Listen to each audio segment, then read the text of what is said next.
네, 만나서 반갑습니다. 우리 지난 시간에 단위 표현에 대해서 배워보았죠. 그리고 선생님이 4개의 과제를 내줬는데 선생님이 채점을 했는데 조금은 실망스러운 채점 결과를 봤습니다. 네, 좀 열심히 풀지 않는다는 생각이 좀 들었어요. 네, 그래가지고 오늘 결과가 좀 안 좋은 친구들은 꼭 지난 시간 영상을 한 번 더 보면서 단위 변환에 대해서 정확하게 알고 넘어가길 바랍니다. 그럼 선생님과 같이 지난 시간 과제 4문제를 풀이해 보도록 하겠습니다.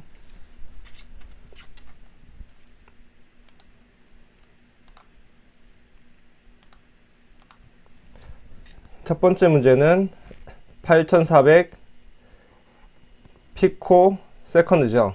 즉 피코 세컨드는 10의 마이너스 12승 그리고 마이크로 세컨드는 10의 마이너스 6승이 됩니다. 그래서 8400 곱하기 10의 마이너스 12승은 10의 마이너스 6승 그 다음에 이제 8400 곱하기 여기는 뭐가 들어가야지 똑같나요? 10의 마이너스 12승이 될까요? 그래서 10의 마이너스 6승이 들어가야 되겠죠. 그러면은 얘랑 똑같아지니까 그리고 8400 곱하기 10의 마이너스 6승 10 후에 마이크로 세컨드가 된다. 이렇게 표현해도 되고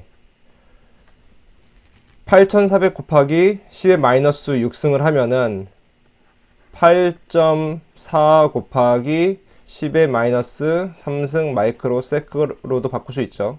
그리고 더 나아가면은 0.0084 마이크로 세크로도 변환할 수 있다 라는 문제입니다. 근데 이거 지금 단위를 0.084 한 친구들도 있고 또는 이상한 숫자로 나온 친구들도 있어요. 그래서 이상한 숫자로 적은 친구들은 좀 반성해야 됩니다. 그 다음에 0.084 이렇게 단위를 좀 틀린 친구들은 계산을 좀 열심히 해보고 정확하게 하는 습관을 들여야 돼요. 전기에서는 계산하는 문제가 많기 때문에 자릿수 하나 틀리면은 틀린 겁니다. 네, 그렇기 때문에 항상 연습을 많이 해야 되고 두 번째 문제 풀어볼까요? 0.006km는 몇 밀리미터인가? 일단 0.006km는 km는 10의 마이너스 10의 마이너스가 아니라 10의 3승이죠. 10의 3승은 몇 밀리미터냐? 밀리미터는 10의 마이너스 3승이 됩니다. 그러면은 0.006 곱하기 몇을 해줘야 이 부분과 같냐 라고 했을 때 몇 승을 해주면 됩니까? 10에 6승을 해주면은 똑같겠죠. 10에 6승 그러면은 0.006 곱하기 10의 6승 밀리미터가 된다. 그 다음에 0.006 곱하기 10의 6승을 계산하면은 이건 뭐예요? 6 곱하기 0.006이라는 거는 6 곱하기 10의 마이너스 3승이라는 거고 곱하기 10의 6승 밀리미터 라는 거는 6000 얘랑 계산하면은 이렇게 되죠. 즉 6000 밀리미터다 라는 계산이 나옵니다. 네. 그 다음에 10번을 보면은 지금 얘 같은 경우는 지금 단위가 없죠. 네, 지금 선생님이 원래 미터로 적어줬어야 되는데 단위가 없습니다. 그래도 우리는 지금 기본적으로 이제 미터를 기본 단위로 사용하기 때문에 그냥 미터였겠구나 라는 거를 없을 때는 미터라는 거구나 라는 것을 유추해서 풀어볼 수 있어요. 그래서 미터라고 가정하면은 260 곱하기 10의 3승은 몇 킬로미터냐? 킬로미터는 10의 3승이죠. 3승 미터이기 때문에 그러면은 260 곱하기 몇을 해주면은 얘랑 같아집니까?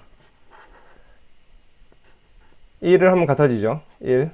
즉 260 곱하기 1이란 거는 260 킬로미터가 된다 라는 거죠. 네. 뭐 이런 식으로 안 하고도 여기 10의 3승이 킬로라는 걸 알기 때문에 그냥 260 킬로미터를 하면 똑같다라는 건 알 수 있지만 그래도 체계적인 과정을 한번 거쳐서 풀어보았습니다. 그래서 지금 260 킬로미터가 된다 라는 것을 알 수 있고요. 지금 선생님이 이런 펜을 사용해서 쓰고 있는데 이게 생각보다 잘 써지지가 않아 가지고 조금 어렵네요. 그 다음에 마지막 문제를 풀어볼까요? 마지막 문제는 마이크로페럿, 마이크로 많이 쓰인다고 했죠. 10의 마이너스 6승이다. 피코페럿은 10의 마이너스 12승이다 라고 했습니다. 즉 0.1 곱하기 10의 마이너스 6승은 뭐 곱하기 10의 마이너스 12승이냐?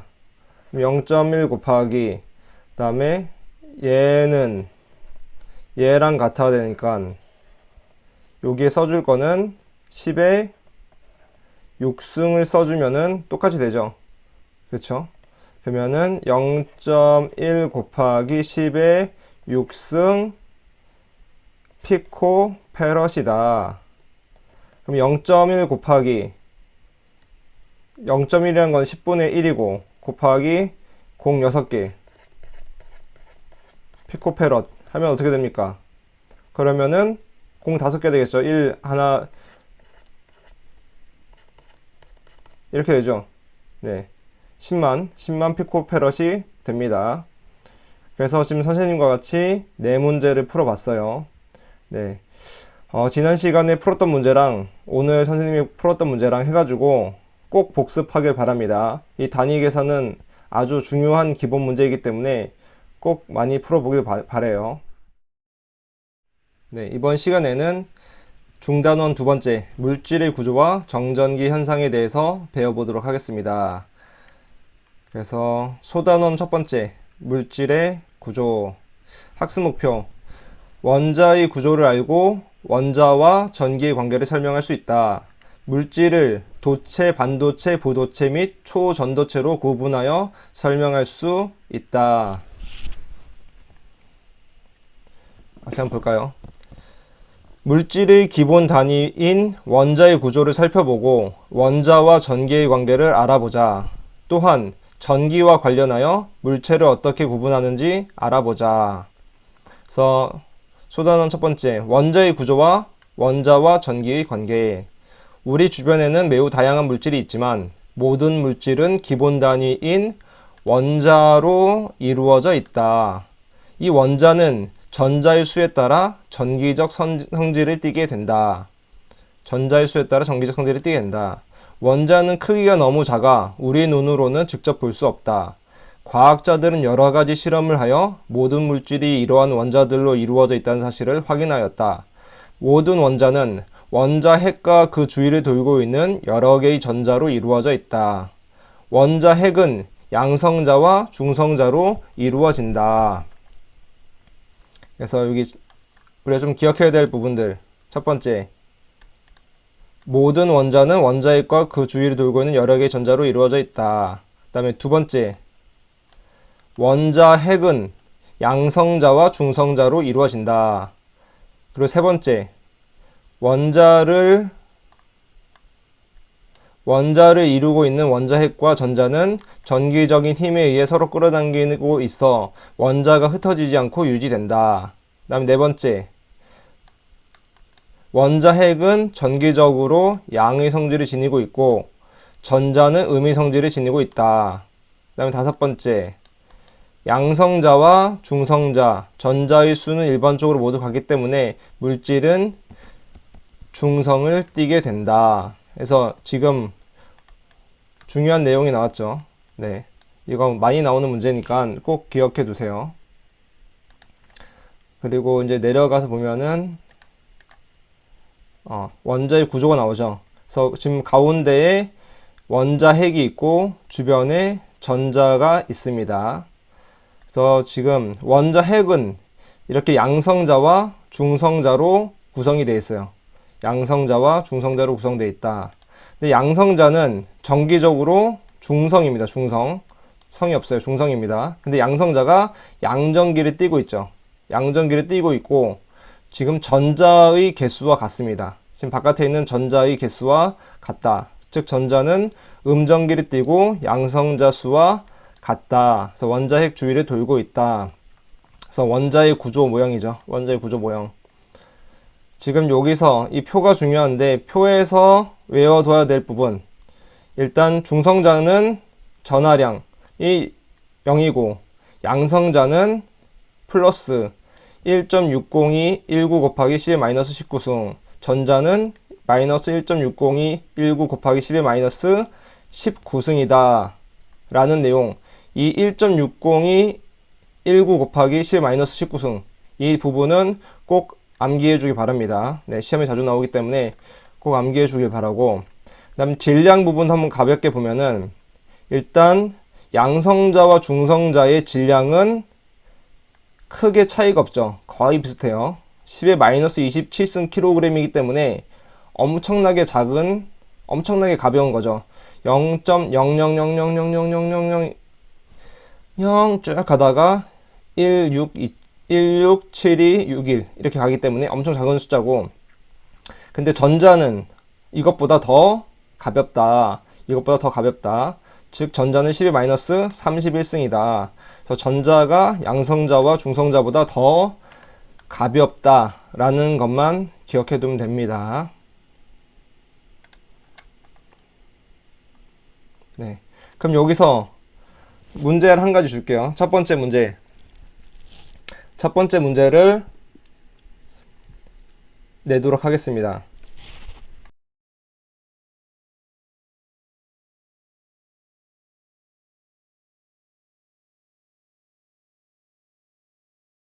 이거 첫 번째 문제예요. 네. 그래서 구해보도록 하세요.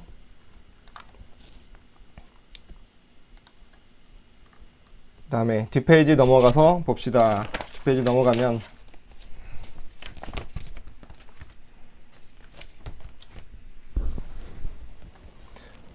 원자와 전기 관계가 나옵니다. 원자와 전기 관계. 대부분의 원자는 음전기의 성질을 갖는 전자와 양전기의 성질을 갖는 양성자의 수가 같아서 중성을 띈다. 하지만 전자가 부족해지거나 많아지면 원자의 전기적 성질이 달라진다. 전자가 부족해지면 원자는 양전기의 성질을 띠고, 전자가 부족해지면은 원자는 양전기의 성질을 띠고, 전자가 많아지면 음전기의 성질을 띠게 된다. 네. 이해되죠? 충분히. 전자는 하나의 점처럼 멈춰 있는 것이 아니라 태양 주변을 공전하는 지구처럼 일정한 거리를 두고 원자핵 주변을 돌고 있다. 그뿐만 아니라 전자는 지구의 자전현상처럼 스스로 회전하고 있는데 이것을 전자스핀이라고 한다. 보통 전자스핀의 방향은 위쪽과 아래쪽으로 구분할 수 있다. 수소는 원자핵 주변에 한 개의 전자가 일정한 거리를 두고 회전 운동을 하고 있는데 이때 전자의 회전 방향은 위쪽과 아래쪽 어디라도 상관이 없다. 하지만 헬륨은 원자핵과 일정한 거리를 두고 회전하는 두 개의 전자를 갖고 있으며 이때의 전자 한 개는 위쪽 방향으로 다른 한 개는 아래쪽 방향으로 회전 운동을 한다. 그래야만 전자의 회전 운동으로 발생하는 힘이 서로 상쇄되어 안정을 이루기 때문이다. 여기까지도 여러분들이 이해하는데 큰 지장이 없을 거예요.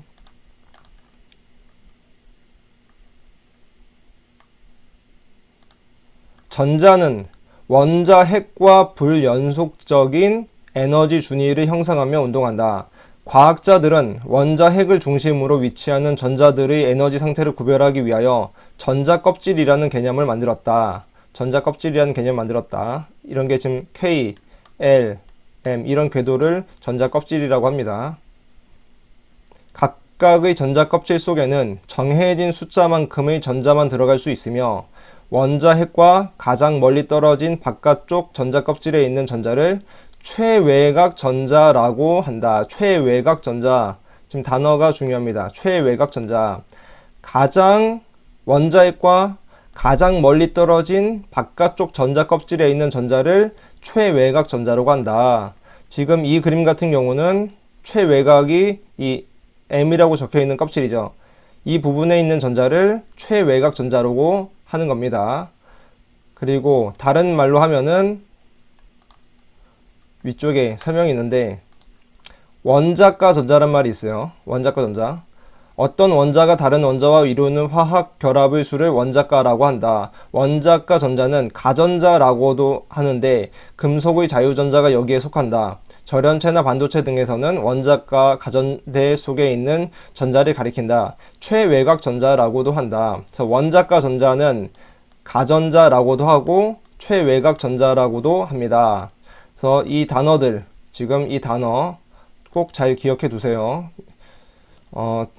전기에서도 이 반도체 부분에 화학이 조금 나오는데 여러분들이 화학 수업을 듣는 것처럼 깊이 들어가진 않아요. 그래서 뭐 대략적으로 이렇게 중요한 내용들만 배우는데 그 중에서도 가장 좀 많이 나오는 단어가 이런 최외곽 전자. 그렇기 때문에 최외곽 전자에 대해서 단어를 좀 기억해 두길 바랍니다. 최외곽 전자에 에너지가 공급되면 원자 핵의 구속력에서 벗어나 자유전자가 된다. 네, 이 자유전자가 라는 단어, 이 문장 때문에 지금 최외곽 전자라는 게 중요합니다. 최외곽 전자에 에너지가 공급되면 원자 핵의 구속력에서 벗어나 자유전자가 된다. 즉 외부에서 에너지가 주어질 때 이 안쪽에 있는 전자들이 나가는 것이 아니라 이 가장 바깥쪽에 있는 전자들이 이 원자 핵에 대한 구속력이 가장 약해요. 그렇기 때문에 얘네들이 자유전자가 돼서 이동을 합니다. 즉 이 전자가 나가는 게 이제 전류의 흐름이 되는 거예요. 즉 전기가 되는 거죠. 그렇기 때문에 이 최외곽 전자가 중요하다. 전기는 이와 같이 원자 속에서 발생한 자유전자의 이동으로 발생하는 에너지의 한 형태라고 할 수 있다. 최외곽 전자, 자유전자라는 단어들을 잘 기억해 두길 바랍니다. 그리고 지금 여기서 전자 껍질과 에너지 준이 이렇게 나와 있는데 지금 보면은 지금 K에는 전자가 최고로 많이 들어갔을 때가 2개라는 거예요. 그리고 두 번째 껍질은 전자가 가장 많이 들어가야지 8개라는 거고 세 번째 껍질에는 가장 많이 들어갈 수 있는 게 18개라는 겁니다. 네. 네, 이제 그 다음 페이지를 한번 보도록 하죠. 도체, 반도체, 부도체입니다. 지금 이 부분들은 이제 반도체에 대한 내용이 좀 나오기 때문에 이제 조금 뭐 어려울 수 있는데 화학과도 좀 연관이 되고 일단 여기서는 뭐 계산 문제 이런 것보다는 그냥 개념, 단어들의 의미 이런 거 좀 어느 정도 조금의 이해 그런 것을 필요로 합니다. 한번 같이 보면은 서로 밀착되어 있는 전자의 회전 궤적은 하나의 띠를 형성하게 되는데 이를 에너지대라고 한다. 에너지 밴드라고 한다. 에너지대는 크게 전도대, 가전자대, 금지대로 구분할 수 있다. 스펙트럼 분석으로 고체의 에너지대를 살펴보면 그림과 같이 나타난다. 그래서 지금 총 고체는 이 세 가지로 분류를 했는데 도체, 반도체, 부도체예요. 도체, 반도체, 부도체. 도체는 여러분들이 잘 알고 있듯이 전기가 잘 통하는 금, 은, 뭐 구리 이런 게 도체고 부도체는 전기가 잘 통하지 않는 것, 뭐 나무, 그 다음에 플라스틱 이런 게 부도체가 되겠죠. 그리고 반도체는 평소에는 부도체의 성질을 가지고 있다가 뭐 외부에서 에너지를 주거나 그럴 경우 도체가 되는, 즉 이 중간 개념인 게 이 반도체입니다. 그래서 지금 보면은 도체는 전도대와 가전자대가 이렇게 붙어 있죠. 그리고 중첩된 부분도 있고, 근데 부도체는 이 전도대와 가전자대 사이가 엄청 떨어져 있어요. 이것을 금지대라고 하는데, 이 부분이 많이 떨어져 있다는 것은 전기가 흐르기 위해서는 큰 에너지가 필요하다는 겁니다. 그리고 이 반도체는 이 둘 사이 정도로 상황에 따라서 전류가 적당한 에너지로 전류가 흐를 수 있다라는 것을 말해주고 있어요. 전도대와 가전자대 사이에 있는 금지대는 고체의 전기 전도성을 결정하는 가장 중요한 요인이다. 금지대는 고체의 전기 전도성을 결정하는 가장 중요한 요인이다. 외부의 열 에너지나 전기장을 통하여 금지대의 에너지 간격을 뛰어넘을 수 있는 에너지가 공급되면 가전자 내의 전자들이 전도대로 이동하여 자유전자가 됨으로써 전기 전도성이 높아지기 때문이다.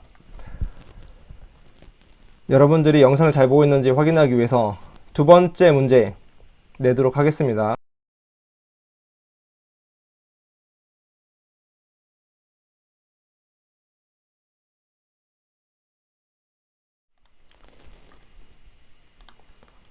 다음에 내려가면은 도체.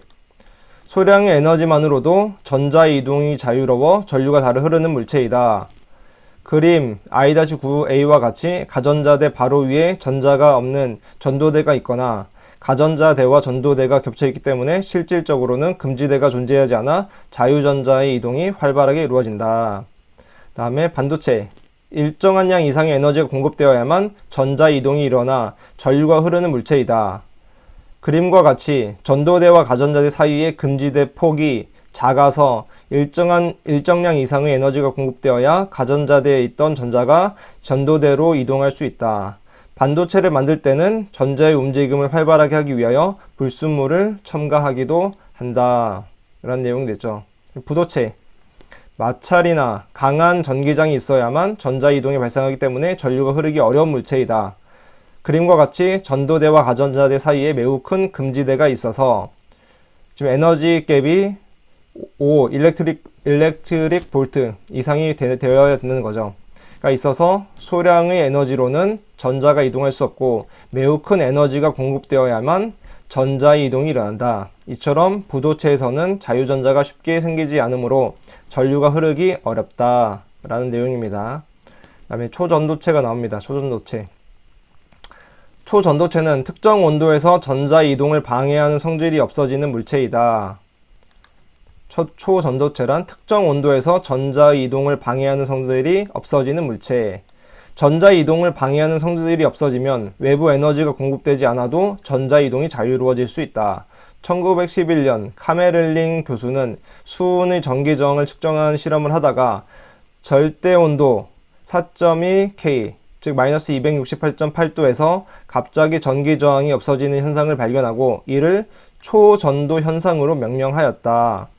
초전도 현상이 나타나기 시작하는 온도를 임계 온도라고 하는데 임계 온도가 너무 낮으면 초전도체를 실용화하기 어려우므로 현재는 임계 온도를 높이는 것이 초전도체 연구의 중요한 과제로 제시되고 있다.